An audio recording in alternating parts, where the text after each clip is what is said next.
എന്താ പാട്ടെന്ന്? അത് തബലന്റെ ചാർജ് തന്നെയാണോ? തബലന്റെ ചാർജ് കഴിഞ്ഞിട്ട്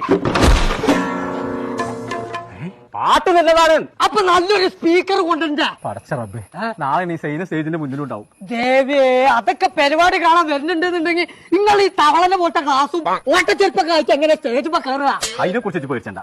ഞാനേ ഓൺലൈൻ കട എന്ന് പറഞ്ഞാണ്ട് ഒരു ഇൻസ്റ്റഗ്രാം പേജ് ഉണ്ട്. ഒരു ഷൂ, ഒരു ഗ്ലാസ്, നല്ലൊരു സ്പീക്കർ. ഇതൊക്കെ ബുക്ക് ചെയ്തിട്ട് എന്ന് ഇങ്ങോട്ട് പണ്ടാറങ്ങാനാണ് നാളെ പരിപാടി. ഇന്ന് രാവിലെ ബുക്ക് ചെയ്തിട്ടുള്ളൂ. നാളെ പരിപാടിന്റെ മുന്നേ സാധനം റെഡി ആക്കാനെന്ന്. സമാധാനായി. അപ്പൊ തുടങ്ങിയാലോ? തുടങ്ങിയ